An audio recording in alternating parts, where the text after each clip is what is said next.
Never thought that I'd be here, playing around in this field, keeping hope and fighting fear. Prairie grass for a spear, my dreams for a shield. Well, what you're seeing tonight is a culmination of a months-long process of a series of story swaps, extensive work in the archives, gathering stories, interviewing people, recruiting actors, musicians.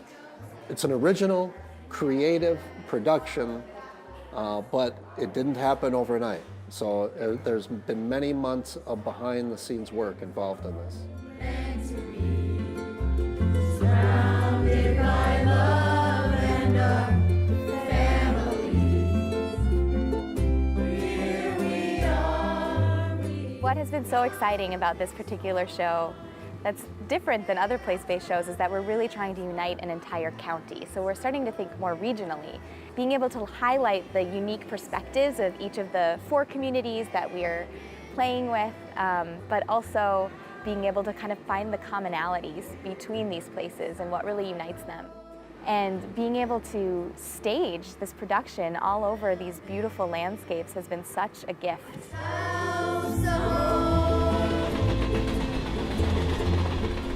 We're looking at this county through the lens of 4 towns: Parker's Prairie, Perham, Battle Lake, and Pelican Rapids. And we've gotten to know residents from those 4 towns very well. Set up sort of a coffee shop gathering and collect the stories of folks from the county that have been here a long time or had some colorful stories to share, and then just use everyday Otter Tail County residents to tell the history of the county. Well, we don't live in a microcosm, so I think our puppet show should be about all of Otter Tail County. Agreed.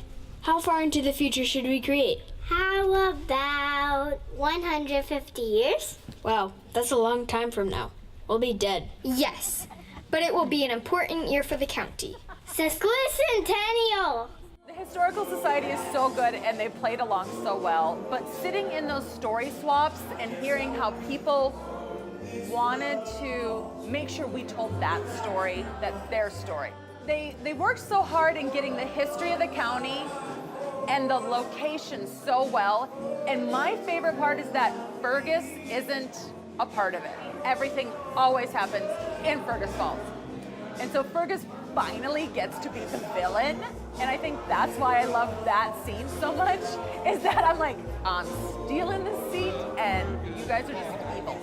Craftiest when in the dark of night they got a posse of kin snuck down to Otter Tail, and I ain't kidding, they took that county seat back with us.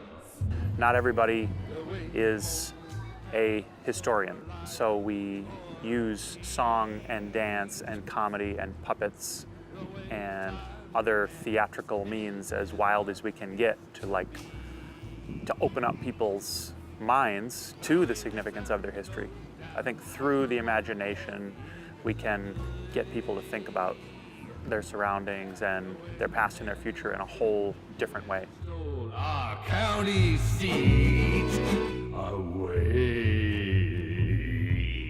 I think it's the best way to teach the history, because even the actors in the show were like, I'm not really history people, but I learned so much about the county they all grew up in. That's a big part of place-based, is they make history come to life.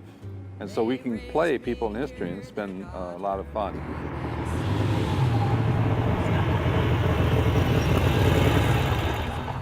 Sounds like you've never read the Bible. Hannah Kemper! I didn't know about Hannah Kemper. Like Hannah Kemper. Hannah Kemper. When I originally got the role, it's just like, oh, that's somebody that's important to the county, and I didn't really think that much about it. But a fellow church member handed me a book that was part of her autobiography, and I sat down and read that, and that character became real for me.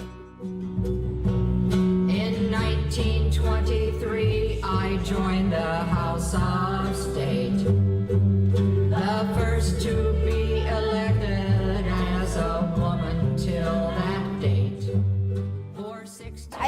so many things. I learned that Purim did turtle races. I didn't know that before. I think you beat a bowman in the county. Can you stop fighting now? All of the puppets that we made are people that lived, except for Pelican Pete. That was interesting to find out that there were, in this play, actual people that actually lived. I have done a lot of plays, and I love acting, and then when I figured out it was about history, then I loved it even more. And ere the sun had reached the western horizon, laid the foundation for the first permanent settlement in Otter Tail County, on the shores of beautiful Lake Clitheroe. I continue to be amazed at the creativeness of Ashley and Andrew. Andrew's ability to write the script, to boil down so much history into, a few scenes here and in some dialogue and in lyrics is, just amazing. And to pull this all together like they have done for this original creative production that's what amazes me. They wrote an entire song with 95 fishing lakes, and it works. Like, I love that song. Pine Marion, Dead Lake, Rush Lake from a canoe. Leaf Lake, Pickerel, Tamarack, Turtle Paw, Battlestar, Silent as Spirit or Loon. 10 Mile, Silver Wall, Clear Lost, Clitheroe, Devil's Deer, Eagle, Fisher, Burger, and Bass. Twin League, Sybil Swan, Adley. If you can sing this any faster, you can fish my Stewart. The biggest thing was that they said no experience required, because I'm not professional at all, but I really enjoy playing. And so based on that experience, I had such a good time. I really wanted to make sure that me and my family, I have 3 kids in the play as well. I wanted to make sure that they had that experience as well. I do like talking to everybody, like hanging out with people, getting to know people. Like, I didn't know most of these people because they all lived in different towns. And then once you got further, you got to know them, and everybody was a bit more comfortable around each other.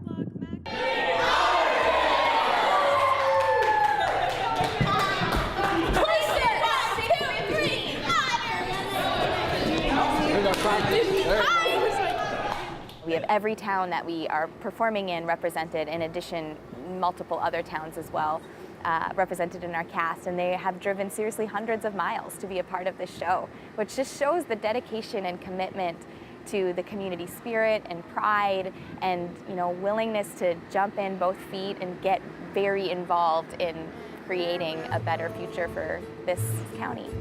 Girls will give you strength when you're feeling weak. Gather up your friends and men. I'm 66, soon to be 67 years old, and virgin experiences are few and far between for an old guy. So this was a virgin experience for me. It's nice. I don't believe we should always do things the way we've always done them just because that's the way we've done them. And I think in a lot of ways, people say, oh, I can't do theater, I couldn't act because I don't have a voice that's big enough, or I'm not a good dancer, or, because you look at me and you can say, okay, that's not a dancer's body. And it's not a dancer's body. But no one said, oh, you can't dance. Already just talking to a few people that I know that have attended have just said, we are really become a part of the theater. We've become part of the scene. And that is what they've really taken back with it.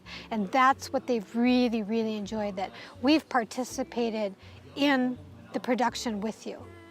When I've told people, okay, and you're gonna wanna bring a chair, because you're gonna move. What? Oh, so you're gonna do a scene, and then we're gonna do a scene, and then we're gonna do a scene, and then we're gonna be done. And then we're gonna go to another town. And they're like, a different show? And I went, nope, same show, different spots.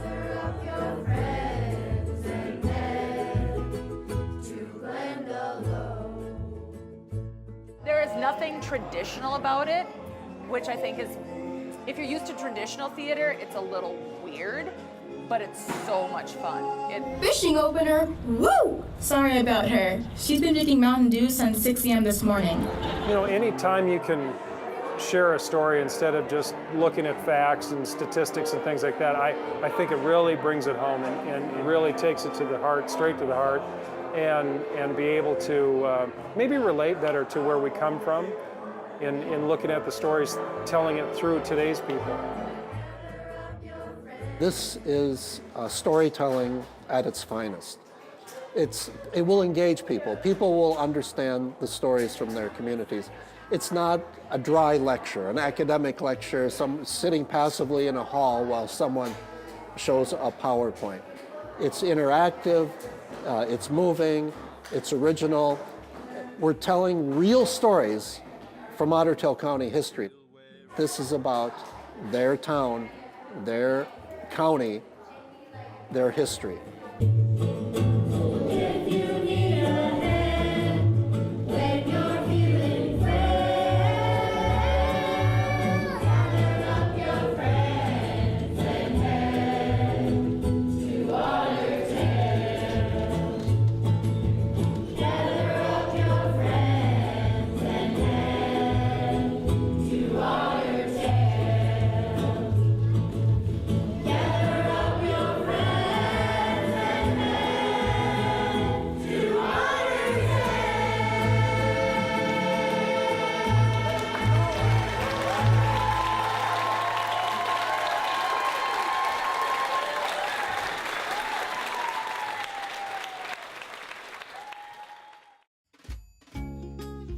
Visit pioneer.org/postcards to catch up on missed episodes and to find out more about your favorite segments.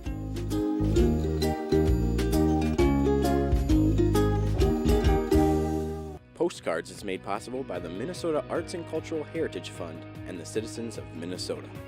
Additional support provided by Margaret A. Cargill Philanthropies, Mark and Margaret Yackel-Julien on behalf of Shalom Hill Farms, a retreat and conference center in a prairie setting near Windham, Minnesota. On the web at shalomhillfarm.org.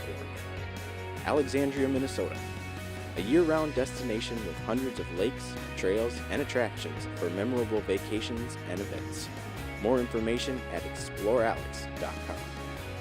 The Lake Region Arts Council's Arts Calendar, an arts and cultural heritage funded digital calendar showcasing upcoming art events and opportunities for artists in West Central Minnesota.